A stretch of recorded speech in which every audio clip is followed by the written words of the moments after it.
Right, how's it, Alan? Yeah. All the way from Good, Bristol? thanks. Good. Yeah, all the way from Bristol. Yeah. Yes, Long time no see. Good to see you again. Yeah, good to see you as well. So we're going to start off with your team. I like to see you sporting your Lions shirt there. Yeah, of course. So No, I'm loving the fact that the Lions are doing so well. I mean, who would have expected it? I thought it was a young team. Actually losing Similani and our captain, Birger Werdendahl, actually has done us some favours, I think. We look pretty decent. It's just whether we can hang on to these players for a few more years. Yes, that's always the difficult part, to hang on to them. But I think, what do you think's made the difference? That everyone's talking about Jacques Fourie. Yeah, I think the defence has been better. I think it's just an enthusiastic team. I think they've got a good team vibe. You've spoken about it a few times in some of your other podcasts. I think Jacques Fourie's made a difference. I think it's just a much more dynamic team, and they've got a real feel good factor, So yeah, I think, but definitely they seem a bit more structured in defence, which obviously helps. Yeah. But I think a lot of it comes down to enthusiasm and just trying different things. Yeah, you'd like to win one game without having a heart attack, with a little bit of a margin. I think would also help. Yeah, I think so. Definitely. I wasn't expecting to win the game in Edinburgh by. I thought that was going to be our toughest game on tour. But obviously, to come away with a win there is massive. So we go into the next game next week against Ulster in Johannesburg. Hopefully, we can do something there because they look pretty strong. Yeah, that's going to be tricky. I think for a while there, when Ron van Graan was at Ulster, I thought Munster was the second best team in Ireland. But I think that position, it's quite early, but I think that spot's been taken by Ulster if you look at recent results. Yeah, I think so too. I think you guys play Munster next week, don't you? Or was it the Sharks? We play Munster, yes. The Bulls play Munster next week. Yeah, that's going to be a tricky one, definitely. What I see, I highlighted a few players. There's a player that really excites me, the outside centre called Henku van Wyk. They've been talking about him in South Africa for a long time, since he was at the under-20 Springboks. And his defence, the way he reads the game, I mean, he hasn't had a clean line break and scored a try or anything like that. But the things he does, the work rate, the things he does off the ball is really, really impressive. And with it looking like there's an issue when Lucanio is injured, I think this is someone that they might look at in Henku. Yeah, hopefully they'll look at it. But the Springbok team we have at the moment are quite set in their ways, aren't they?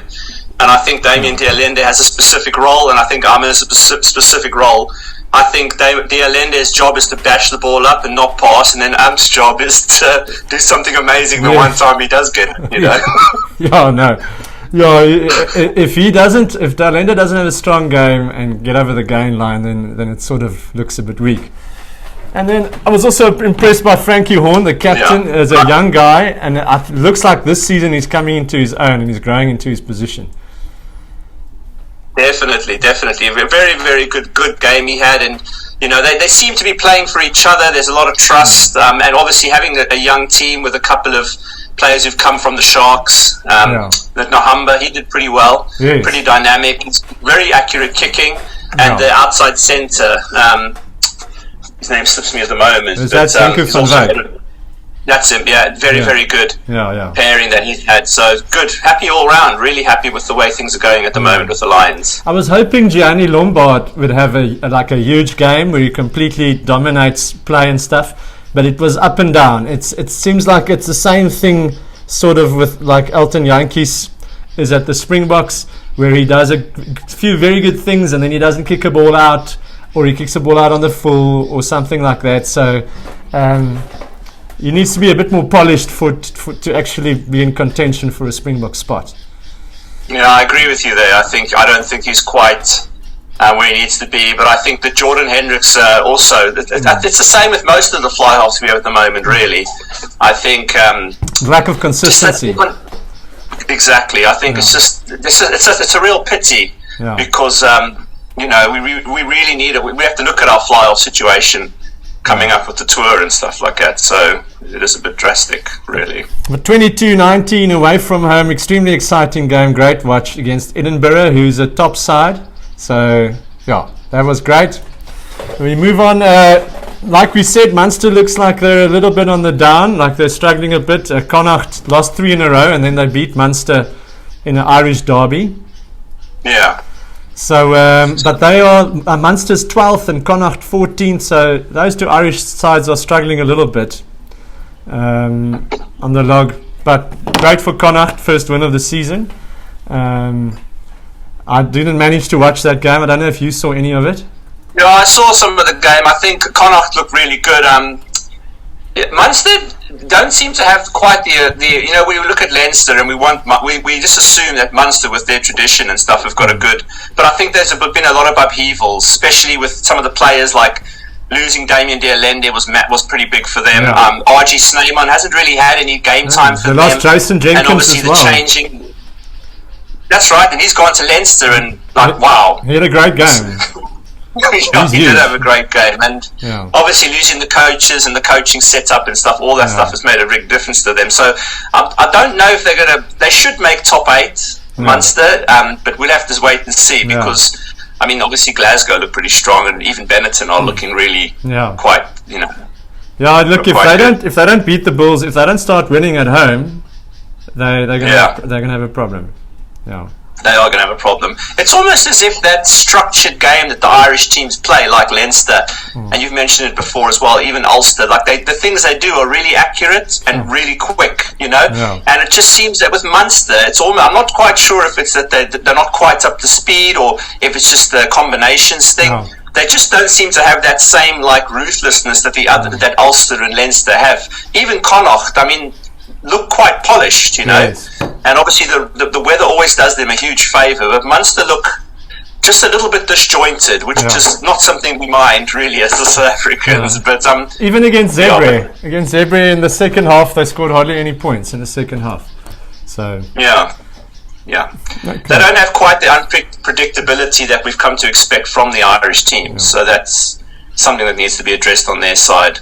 So that was 2011, and then we moved straight into the Stormers Zebre,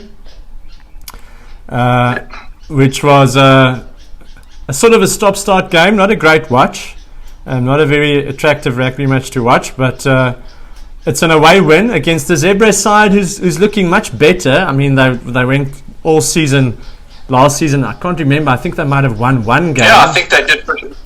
But they didn't. They weren't very good last season, and they look better. But the talk is mainly around the under-20 captain Sasha Ngomezulu, who basically kicked all his kicks. They picked him. Yeah.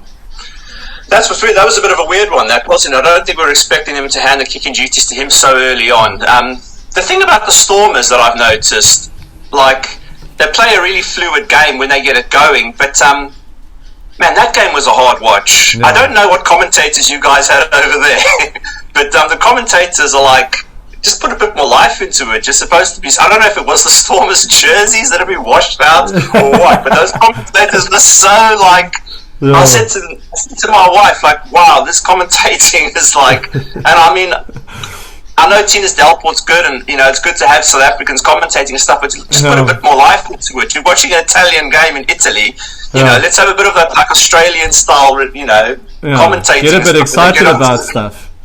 Yeah, because the Stormers play a good brand of rugby, don't they? And they've got some really exciting players, but just inject a bit more enthusiasm into the commentary and stuff. But hey, it was that sort of game.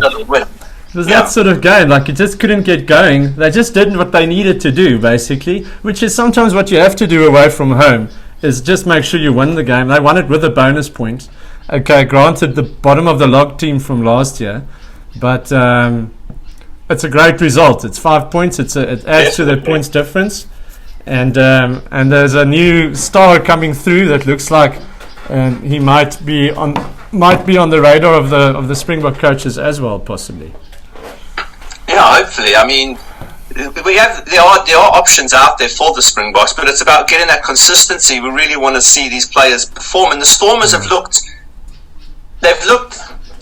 they hit and miss. Like, so they'll have like a 10-minute period where they're on it, and then and they normally start quite well, don't they? And then all of a sudden, the other teams, we're out to a 17, and then the other team's in it again. You just want to see like because all the South African teams, apart from the Bulls, scored bonus points. The Bulls scored 3 tries, didn't they? No, they didn't get a bonus point. No, we'll get to the Bulls. Don't want to talk about them too much. Put the opposition away, Yes. Yeah, you want to see that game.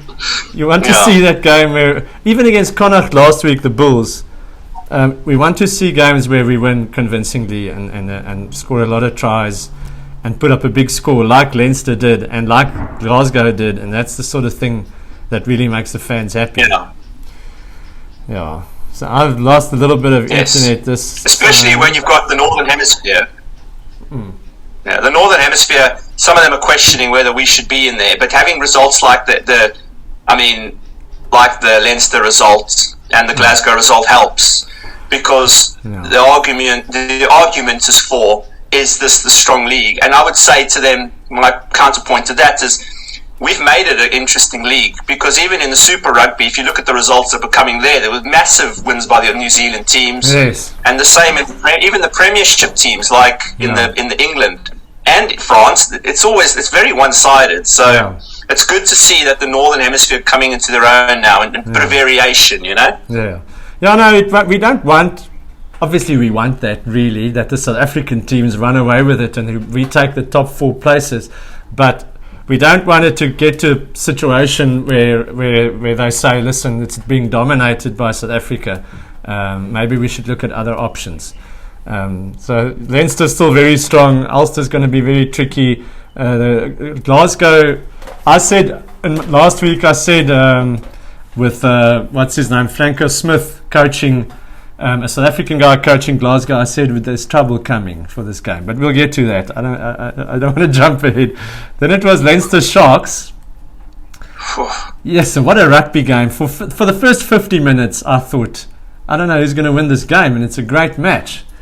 And they just missed too many tackles. Yeah. Do you remember a couple of years ago, about 10 or 12 years ago, the Sharks played the Crusaders in London? Yes. And it was the same kind of game. Yeah. And it was like up until like the 50th minute, they were in it. And then all of a sudden, that last 30 minutes, and you're sitting there and I'm screaming at the TV. And I'm like, stop drifting in. Yeah. You need to change your defense. They're going to keep chipping it over them. Yeah, it's like, they need to learn. But I mean, while they were on it, wow, like what a team, Yes. Such a good game. For a South African team, I loved, and that must be Neil Powell, the Sevens coach. That's the director of rugby there now. The tries they scored, we need to see South African backlines and the Springbok backline to be able to have set moves that you can score from nothing. Because we don't see that over here enough. And I loved seeing that. The tries the Sharks scored were amazing. They just missed too many tackles. That's right, yeah. As good as that Abraham's guys on the attack, he kept missing Gary Ringrose, missing tackles on him. Yeah. And I love Werner Koch as a Sevens player, but sometimes you just want him to slow down. Just take a second, assess what you're going to do, and because they do some of these wings and stuff, they overrun the ball. They overrun, or they kick up and unders, and then they go, and then the guy who catches the ball, they run past them, and you're like, stop him there. Make sure, just slow down, get the guy down, and then let's reset again. But Leinster look powerful. They look so strong. It's going to be a good it's what you said. The polished. Everything is so precise. It's like hardly any mistakes. All the passes stick. Tackles are made. I don't know, they conceded 34 points, which will make the other teams think that they are not invincible. But you're on the attack. I think that injury was a blessing. Jordan Larmer, I think, got injured, and Gary Ringrose came on, because Gary Ringrose had an amazing game. But do you think that if you go to Leinster and score 37 points, you should be winning that game? You look, if you make your tackles, I mean, if you don't make tackles and you gradually lose confidence as the game, and you get a little bit of infighting and stuff, because now Fassi didn't make a tackle which led to a try, and Takir Abrams didn't make a tackle that led to a try, so you sort of lose the team a little bit. That's right. So if you could make a few, I think it was small margins. I think it's smaller margins than we think in that game. You think 54 points, so too, and it sounds crazy, but I think it became disjointed because they started losing confidence, I think. I think any time you lose a centre to a red card as well, your defence is going to struggle a little bit, isn't it? He had a great game. I said to my wife, you can't. If you score 37 points, you should be expecting to win. But then you're never going to win any games conceding 57 points. And I mean, let's be fair. The last 2 tries, we were dead by then. But I mean, conceding 30 points, even that you're looking at a loss. But I mean. Janssen van Rensburg had some game. Massive. Well, I don't remember him playing like that for the Lions. I mean, I know he was good and all, but he looked something else because he really fits into this back line. Yeah. Now, I've been screaming for Fassi to get Springbok time, but his defence was very weak. And he's kicking. Yeah, and his kicking as well was also bad. All right, let's move into the next one with Scarlets Cardiff 10-16. Didn't watch the game. Scarlets are 15th on the log. Bad for them. They've had an extremely bad start to the season. They made hardly any signings and sold a few people. Losing to Cardiff away, I think, is bad for them. So they've got a long season ahead of them. They need to pick up their game. Good for Cardiff. The thing about the Welsh leagues, I think, is that Cardiff have got a really strong home base, and Scarlets, one of the guys that you'll probably meet later on when he's about, supports the Scarlets, and when one of them supports Newport, and they just don't believe that their team have got what it takes. And if you look at the Scarlets team, they should be doing a lot better than what they are. Yeah. The actual team itself. But the thing is, they get a lot of injuries, and there's not many players who play. I know Faletau's gone to Cardiff now. So that obviously that's a huge coup for them, and he makes a big difference. But the Cardiff team, I think, look like they're going to be the strongest team. But those Welsh games, they're so hit and miss. You never know. And that's good for the tournament, but it's not good for that division, because if they're all they are all in the bottom 8 at the moment, you want one of them to be up. You want one of them to be pushing the top 8. Even Ospreys have been looking good so far. And then they completely got... Apparently, same again, it was at the same time as the Bulls game, so I couldn't watch it, but I read up a bit about it and so on. And apparently they held Ulster as well. It's sort of maybe like the Leinster Sharks game. They held them pretty well for a while, and then Ulster just ran away with it in the end. So Ospreys also looking much better, but Ulster, class act. I don't know whose island. I thought I made a joke yesterday. I said it's not that bad that the Sharks lost to Ireland. I mean, it's okay.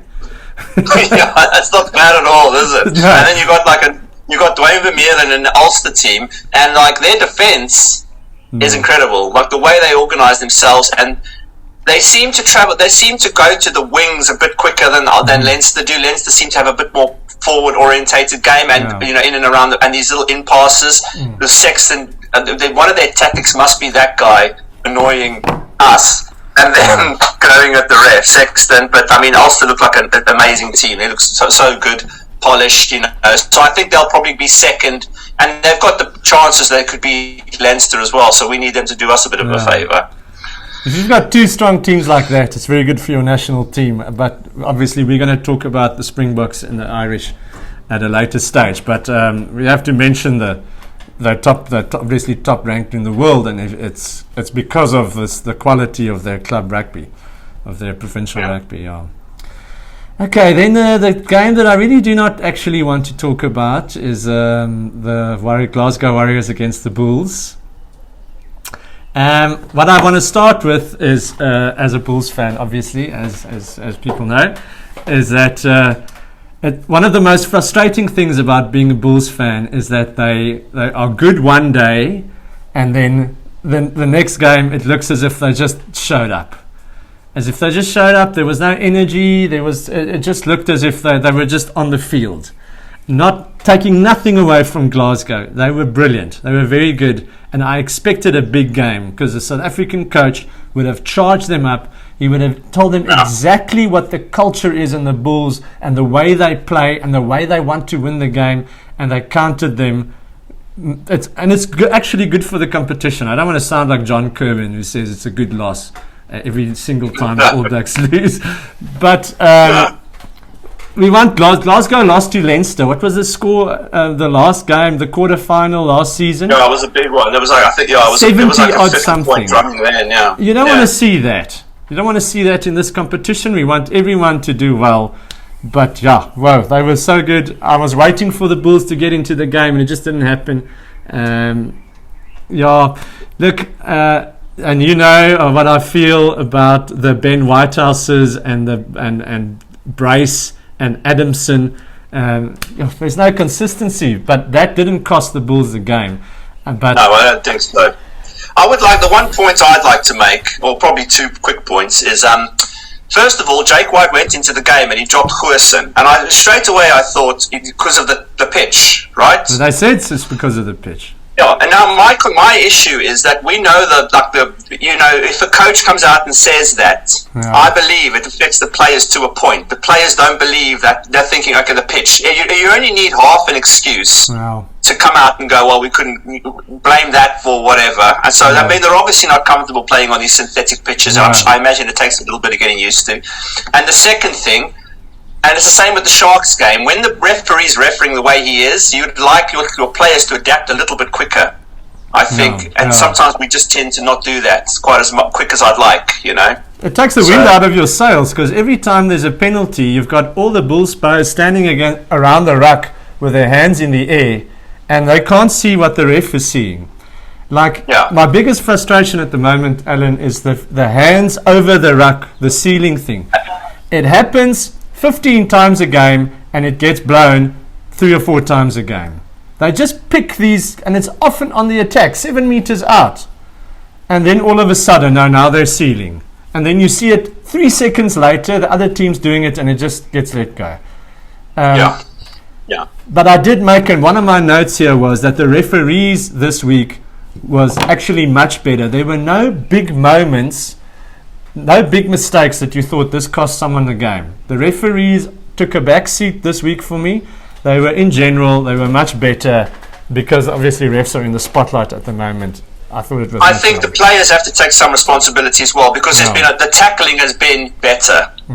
Like they're now starting to get the idea to just dip a bit lower. I think that helps. There's not, and the previous weeks we had the TMO in our ears. Check, and that didn't hear that, and that's better. I saw Sharks Leinster. I saw contact with the neck area and stuff that wasn't and it was let go, and I saw it happen every now and then, and I thought, great, because I also think that had no impact.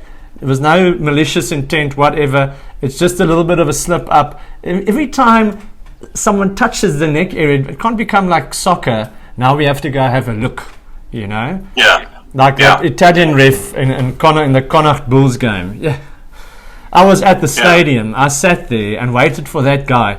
And you can't hear what he's saying. That's something that I'd like to see.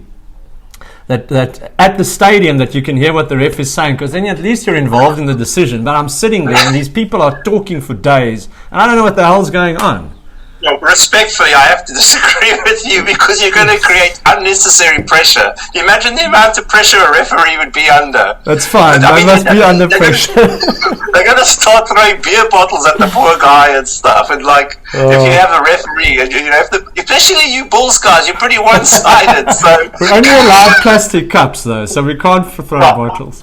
No, I know, but you guys if you guys could hear what was going on with the referee, no one would ever hear the end of it, you know. But I have to disagree with you with that suggestion. I don't know if that's what's going to work, you know. Yeah, but so the Bulls are still 4th on the log, which is at least it's okay, and the Lions are 5th. So the log positions are still look good. I think I must just have a look here at can't remember the Stormers now. They are Stormers are third, Bulls are fourth, Lions are fifth. The Sharks go 6, Sharks 7, and then Benetton 8. Yeah. Benetton 8. That game's coming up. We're going to watch that game just now. In my South African time, it's in about 2 hours, 45 minutes.